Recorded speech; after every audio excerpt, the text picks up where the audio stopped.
Hi guys, good afternoon. So இது என் serial review பார்த்துடலாமா? அதுக்கு முன்னாடி நம்ம சேனலை சப்ஸ்கிரைப் பண்ண மறந்துடாதீங்க. லைக் பண்ணுங்கள், ஷேர் பண்ணுங்கள், கமெண்ட்ஸ் பண்ணுங்கள். ஸோ இன்றைக்கி சீரியல் வந்து எப்படி இருந்துச்சு அப்படின்னா பரவாயில்ல. ஸோ இன்றைக்கி வந்து வாசுவை பார்த்தது வந்து ரொம்ப சந்தோஷமாக இருந்தது. ஸோ என்ன நடந்தது அப்படிங்கிறத நம்ம ஒன்றே ஒன்று நம்ம பார்த்துடலாம்.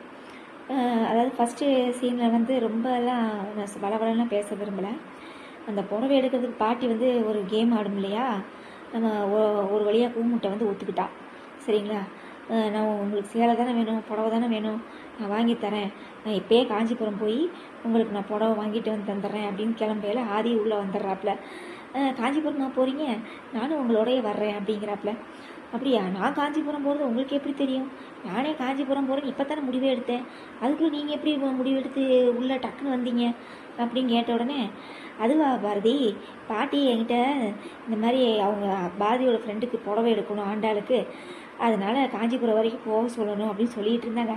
அதனால தான் எனக்கும் காஞ்சிபுரத்தில் கொஞ்சம் என் கல்யாணத்துக்கு நான் பர்ச்சேஸ் பண்ணணும் இல்லையா, அதனால் நானும் உங்களோடய வர்றேன் அப்படின்னு சொல்லி 2 பேரும் போகலாம் அப்படின்னோடனே ஒரு வழியாக கிளம்பிடுறாங்க கைஸ். சரியா, அதுக்கப்புறம் வந்து வர வழியில் பாட்டு சண்டை நடக்குது. இவன் வந்து இவனுக்கு வேண்டிய பாட்டாக போடுறாப்புல, அவள் வந்து அவளுக்கு வேண்டிய பாட்டாக போடுறாப்புல. கடைசியில் இந்த திரிசா பாட்டு ஒன்று வரும் பாருங்க, என்னது, கடலினில் மீனாக வினை தாண்டி வருவாயாவா, அந்த படத்தில் அந்த பாட்டு வரும் இல்லையா, அந்த பாட்டை போட்டோன்னே இவளுக்கு ஃப்ளாஷ்பேக்கெலாம் மறுபடியும் வந்துருச்சு. நான் பார்த்தேன், இன்றைக்கி நான் பார்த்தேன், ஐயோ மறுபடியும் ஃப்ளாஷ்பேக்காடா, முடியலடா எங்களால், எத்தனை தடவை அந்த ஃப்ளாஷ்பேக்கே நாங்கள் பார்க்குறதுன்னு நினச்சேன். பரவாயில்ல, ஒரு 2-3 சீன்லேயே கட் பண்ணிட்டாங்க, வேலை முடிஞ்சது.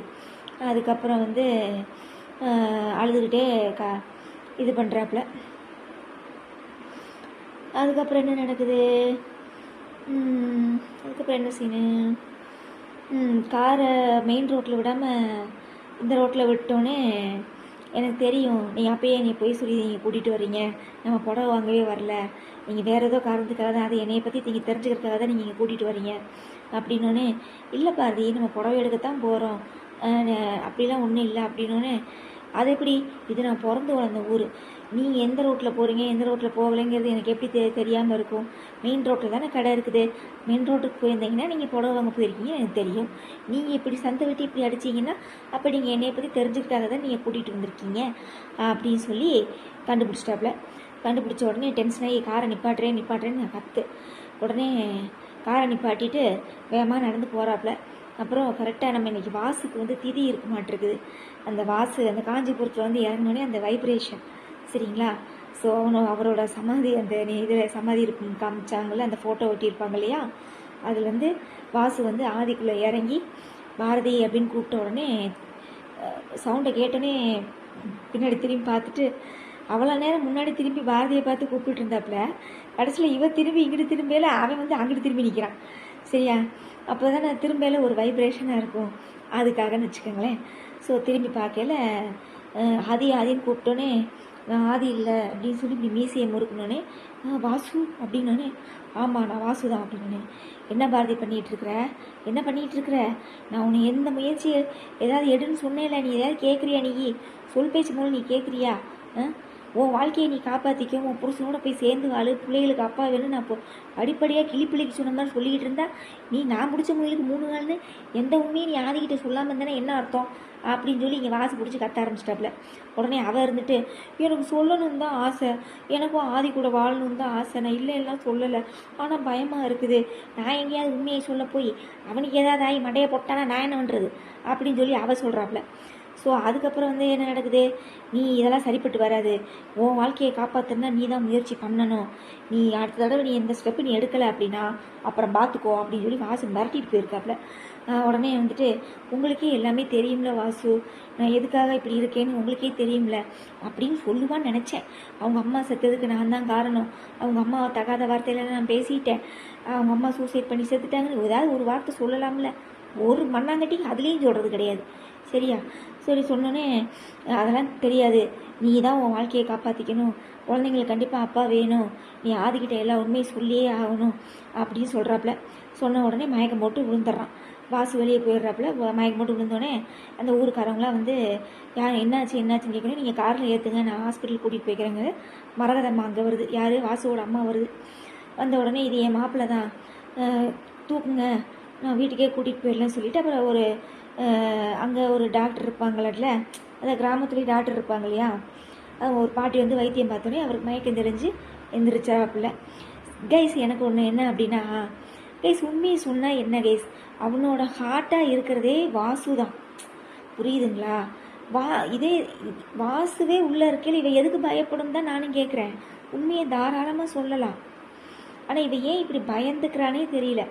எனக்கு தெரிஞ்சு ஒன்றே ஒன்று தான் கைஸ், இவ வந்து நீங்கள் தான் என் புருஷன்னு சொல்லிடுவா, அது பிரச்சனை இல்லை. ஆனால் உங்கள் அம்மா செத்ததுக்கு நான் தான் காரணம்னு மட்டும் ஒரு வார்த்தை சொல்லிட்டேன்னு வச்சுக்கோங்களேன், அங்கே தான் இருக்குது ட்விஸ்ட்டு.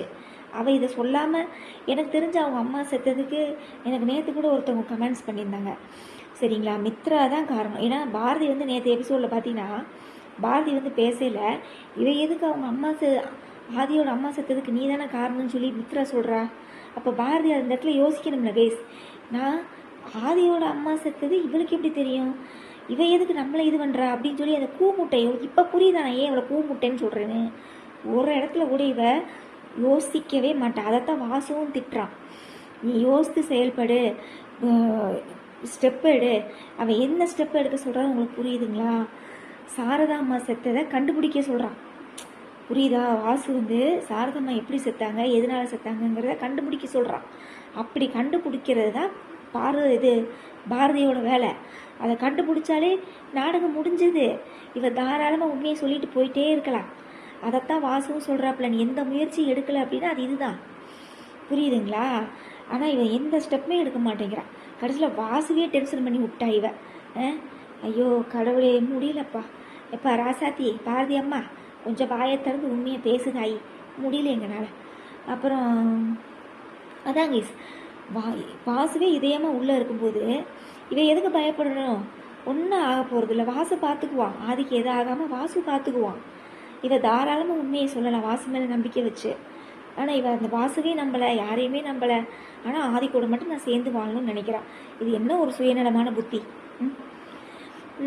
ஓகே, வேற என்ன? அவ்வளோதாங்க இன்றைக்கி எபிசோடு வந்து இவ்வளோ தான் ரிவ்யூ பண்ண முடியும். வேறு ஒன்றும் சொல்லிக்கிற மாதிரிலாம் ஒன்றும் இல்லை. ஸோ அதுக்கப்புறம் வந்து ப்ரோமோ ஒன்று போட்டாங்க. என்னமோ பாரதி வந்து வாயிலேருந்து உண்மையை சொல்கிறதுக்காக ஆதி எடுக்கிற ஒரு முயற்சி அப்படின்னு சொல்லி அவங்க வீட்டுக்கு போகிறான் இல்லையா. அதுக்கப்புறம் என்ன நடக்குதுன்னா, அன்றைக்கி வாசுக்கு திதியாட்டிருக்குது. அந்த வாசு திதியை கூட இவன் மறந்துட்டாளா கைஸ்? இல்லை, எனக்கு ஒன்றுமே புரியல. இவ பாரதி வந்து என்ன மைண்ட் செட்டில் இருக்கா? நாடகம் வந்து நாடகமாகவே இல்லை. நீங்கள் நல்லா கவனிச்சு பாருங்களேன். புருஷனோட திதியை கூட ஒருத்தி மறப்பா? இல்லை, எனக்கு புரியல. என்ன மைண்ட் செட்டில் இவங்க நாடகம் எடுக்கிறாங்கன்னே தெரியல. இப்போ அன்றைக்கி அப்போ அந்த வீட்டுக்கு வந்த பிறகு தான் வாசுக்கு திதினே அவளுக்கு தெரியுமா? அப்போ இவெல்லாம் என்ன பொண்டாட்டி அப்படின்ற மாதிரி தானே இருக்குது. வாசுக்கு திதி நடக்குதாமா? அப்போ துறையை வச்சு தான் எல்லாமே பண்ணுறாங்களாமா? அப்போ யார் ஆதியும் பாரதியும் உள்ளே உட்காந்து நான் வந்திருக்கிறத தெரிய வேணாம்னு சொல்லிட்டு உள்ளே கதவை சாத்திட்டு இருப்பாங்களாமா? உடனே துறை வந்து அப்பையும் பாருங்கள் பட்டுப்படாமல் ஆதி பேரை சொல்லாமல் துறை சொல்கிறாப்புல. என்ன சொல்கிறான்? இவன் வந்து அவளை லவ் பண்ணி கல்யாணம் பண்ணி வீட்டுக்கு கூட்டிகிட்டு வந்தான். அவள் லவ் பண்ணி வீட்டுக்கு கூட்டிகிட்டு வந்து கொஞ்ச நாள் தான் வாழ்ந்தான், செத்து போயிட்டான். அதுக்கப்புறம் இன்னொருத்தன் வந்தான், இவளை பாதி நான் லவ் பண்ணுறேன்னு சொல்லி கல்யாணம் பண்ணி கூட்டிகிட்டு போனவன் இப்போ எல்லாமே இதாக போய் கிடக்குன்னு சொல்கிறான். இவன் பேசுகிறதுக்கு பேரை வச்சு பேசுனா கொஞ்சம் நல்லா இருக்கும்ல. ஆதின்னு பேர் சொன்னால் அவனுக்கும் கொஞ்சம் தெளிவாயிரும்ல, ஆதிக்கும். ஆனால் அதை மட்டும் சொல்லவே மாட்டாங்க. ஸோ மொத்தத்தில் வந்து ஆதி எடுக்கிற ஒவ்வொரு முயற்சியும் ஒரு என்ன சொல்கிறது, 100க்கு ஒரு 25% வந்து அவனுக்கு வெற்றியாக தான் இருக்குது. ஏன்னா அவன் நினச்சி வந்த உண்மை வந்து அவனுக்கு கிடச்சிருச்சு இல்லையா. ஏன்னா பேரை மட்டும் தான் சொல்லாமல் இருந்தான் துறை. ஆனால் லவ் பண்ணி கல்யாணம் பண்ணி கூட்டிகிட்டு போய் இப்போ நட்டாத்தில் விட்டுட்டான்னு சொல்கிறான் பார்த்தீங்களா. அப்போ வந்து ஆதி தான் அப்படின்னு சொல்லி அவன் தெரிஞ்சுக்கிட்டான் இல்லையா. அது வரைக்கும் ஒரு ப்ளஸ் பாயிண்ட்னு வைங்களேன். ஆனால் இன்னும் முழுசாக தெரியலை. இன்னும் அந்த சாவி இருக்குது பாருங்கள், கழுத்தில் தொங்க போட்டிருக்கான் பாருங்கள், அந்த செயின், அதை வச்சு அந்த பொட்டியை திறந்து அந்த டைரியை படித்தால் மட்டுமே இந்த நாடகத்துக்கு ஒரு முடிவு கிடைக்கும். அது வரைக்கும் கிடைக்கவே கிடைக்காது. Okay, done. வேற என்ன? மற்ற சீரியல் கார்த்திகை தீபம், நம்ம கார்த்தி சூப்பர்யா, இதாயா ஹீரோங்கிறது. என்னாமா அவங்க அத்தையை யோசித்து வச்சுருக்கான் பார்த்தீங்களா, புரிஞ்சு வச்சுருக்கான் பார்த்தீங்களா. எப்படியும் நம்ம அத்தை வந்து நம்மளை கண்டுபிடிக்கிறதுக்காக அங்கே தான் இருப்பாங்க. அதனால் நம்ம வந்து புகையை உள்ளே போட்டுவிட்டு அந்த ஃப்ரெண்டை காப்பாற்றிடலான்னு சொல்லி மாஸ்டர் பிளான் பண்ணி போனான் பார்த்தீங்களா. அங்கே நிற்கிறாப்புல நம்ம ஹீரோ, செம வேற லெவல் கார்த்திகை தீபம். அப்புறம் நம்ம கூமுட்டை ரேவதி, சரியா, எல்லா நாடகத்துலேயும் ஒரு கூமுட்டை இருக்குது. சாரி கேஸ், ரேவதியோட ஃபேன்ஸ்லாம் இருந்தீங்கன்னா என்னை மன்னிச்சுக்கோங்க. பாட்டி நகை கொடுக்குறாங்க, அதை இப்படியா பப்ளி கூட்டியாக கொண்டு வந்து எல்லாத்துட்டையும் காமிச்சு செஞ்சு இது பண்ண முடியும்? சும்மாவே அந்த சந்திரா ஆடும். இனி சலங்கையும் கட்டி விட்டா சும்மாவா இருப்பா? முதல்ல வேலையை இதை எல்லா நகையும் எடுத்து கொண்டு போய் அது கிளவி மூஞ்சிலே வீசிட்டு வா அப்படிங்களா. சரி வீசிட்டு வான்னு சொல்கிறேன். சாமுண்டீஸ்வரி போய் இறங்குறாள் வண்டியில். வாடி வெளியேன்னு இப்படியா பேசுகிறது? நான் ஆரம்பத்துலேருந்து அதை தான் சொல்கிறேன். என்ன தான் நீங்கள் வந்து நாடகம் எடுத்தாலும் ஒரு மாமியார் மருமக சண்டை, அவங்க அம்மா செத்ததுக்கு இந்த அம்மா தான் காரணம், என்ன வேணாலும் இருந்துட்டு போட்டோம், சரிங்களா, அது நாடகம். ஆனால் மரியாதை அப்படிங்கிறது ஒன்று வேணும் இல்லையா. வடிவுக்கரசி அம்மா வந்து எவ்வளோ ஏஜ் ஆனவங்க, எவ்வளோ பேரை பார்த்துருப்பாங்க. சாமுண்டீஸ்வரி அவங்க வயசுக்கு பாதி அளவு கூட கிடையாது, புரியுதுங்களா.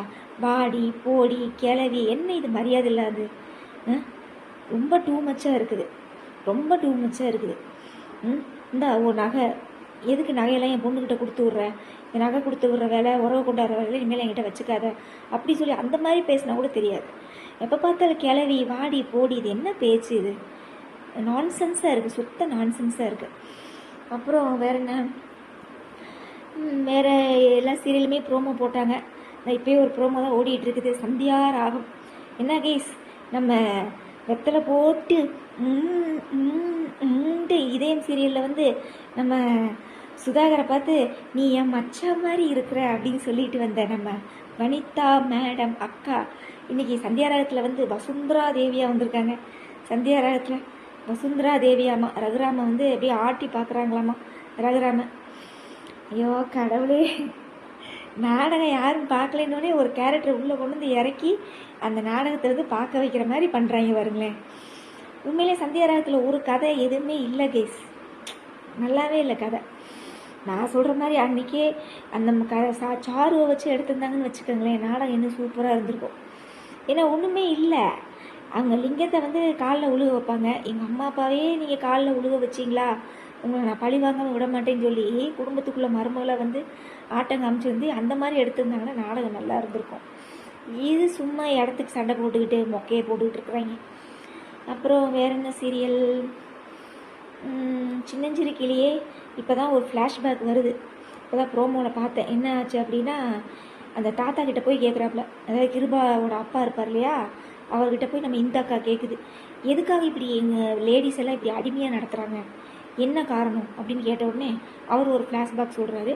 அந்த ஃப்ளாஷ்பேக்கில் என்னென்னமோ நடக்குது. இதில் வந்து நம்ம கருணா வந்து யார் அப்படிங்கிறது தெரியல. ஸோ சின்னஞ்சிறுக்கிலேயே கொஞ்சம் இப்போ தான் லைட்டாக சூடு பிடிச்சிருக்கு நாடகம். அப்புறம் வேறு என்ன, கெட்டி மேளம். நான் கண்டிப்பாக இதை பற்றி பேசியே ஆகும். ஏன் நாடகமாவாட எடுக்கிறீங்க கெட்டி மேளம்? ஏன்டா ஆரம்பத்தில் ஸ்ரீகாந்தை ஆக்சிடெண்ட் பண்ணி கொண்டாங்க, மறுபடியும் இந்த சீரியலில் ஆக்சிடெண்ட்டு. இப்போ என்ன நடக்குது, துளசியும் வெற்றியும் வண்டியில் போயிட்டுருக்குறாங்க. அந்த மீனாட்சி அக்கா இருக்குல்ல, நீங்கள் எங்கே போயிட்டுருக்குறீங்க, போலீஸ் ஸ்டேஷன் அப்படின்னு சொன்ன உடனே அடித்து விட்டு தூக்குறா. கெட்டி மேளத்தில் வேறு எதுவுமே இல்லையா? சீரியல் பார்க்குறது கொஞ்சம் மனசுக்கு சந்தோஷமாக சீரியல் எடுங்க. எப்போ பார்த்தாலும் இரிட்டேட் பண்ணுற மாதிரியே சீரியல் எடுத்து ஏன்டா எங்களை ஆவியை வாங்குறீங்க? அந்த அக்கா துளசி அக்கா வந்து பொழைச்சிருச்சு. என்னது உயிர் பிழைப்பாங்களா, துளசியிலேருந்து உயிர் பிழைப்பாங்களா, உயிருக்கு போராடுறாங்க அப்படின்னோடனே இன்றைக்கி ப்ரிவியூவே வந்துருச்சு. துளசி அக்கா பொழைச்சிருச்சு. வெற்றியும் துளசியும் ஹாஸ்பிட்டலில் வச்சு ரொமான்ஸாக பேசிகிட்டு இருக்கிறாங்க. முடியல. அப்புறம் பாரிஜாதம் சூப்பராக போயிட்டுருக்கு. தங்கச்சியை நம்ம இசையக்கா வந்து காப்பாற்ற போகுது, வெயிட் பண்ணி பார்ப்போம் சரியா. அப்புறம் பாரிஜாதம் சூப்பராக இருக்குது. எனக்கு தெரிஞ்சு பாரிஜாதத்துலேயாவது 2 பேரும் விஷாலும் இசையும் லவ் பண்ணி கல்யாணம் பண்ணுற மாதிரி எடுங்கடா.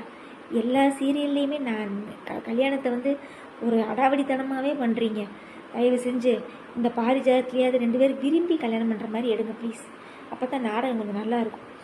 அப்புறம் வேற என்ன, வாரிசு என்ன கேஸ் இப்படி ஆகி போச்சு. நம்ம ஜனாமா பாயிண்ட்டாக வச்சு அடிக்கி தள்ளுது. சூப்பர், வேற லெவல். அப்புறம் சம்யுக்தா வேற உள்ளே கொண்டு வைக்கிறேன். என்ன நடக்க போகுதுன்னு தெரியலையே.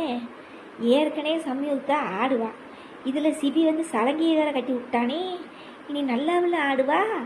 இனி தமிழுக்கு எல்லா சைடுலேருந்துல ஆப்பு வரும். ஆப்பு நீ இந்த பொண்ணு எப்படி தாங்கி இந்த குடும்பத்தை நட்டமாக தூக்கி நீ போட்ட போகிறான்னு தெரியலையே. வெயிட் பண்ணி பார்ப்போம். சரியா? ஆமாங்க, சம்யுக்தா உள்ளே கூட்டிகிட்டு வந்தா. அவள் சும்மாவே தமிழை பிடிக்காது அவளுக்கு. நீ சிபியை வேறு கல்யாணம் பண்ணிட்டா. நீ சம்யுக்தா சும்மா இருப்பாளா? நீ அவளும் அவள் இஷ்டத்துக்கு ஆடுவா. இது எல்லாத்துக்கும் ஒரே ஒரு சப்போர்ட் தான் தமிழுக்கு. யாருன்னா ஜனாமா. அந்த சிங்கத்தை மீறி தமிழை யாருக்கிட்ட நெருங்க முடியாது.